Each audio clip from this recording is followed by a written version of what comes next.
बान बीच बोलत सियार छोटी ना नदी। बान बीच बोलत सियार छोटी ना नदी।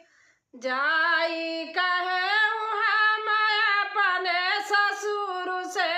जाई कहे हम अपने ससुर से।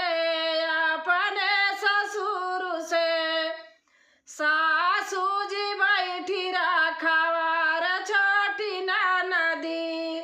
सासू जी बैठी रखवार छोटी ना नदी। बान बीच बोलत सियार छोटी ना नदी। बान बीच बोलत सियार छोटी ना नदी।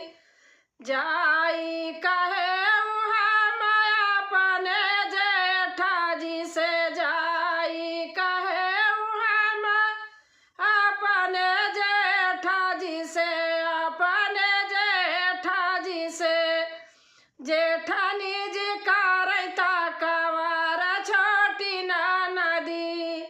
जेठानी जी करैता कवार छोटी ना नदी। बान बीच बोलत सियार छोटी ना नदी। बान बीच बोलत सियार छोटी ना नदी। जाई कहे हम अपने देवर से। जाई कहे हम अपने देवर से। अपने देवर से देवरानी मारी झगड़ा करावै छोटी ना नदी। देवरानी मारी झगड़ा करावै छोटी ना नदी। बान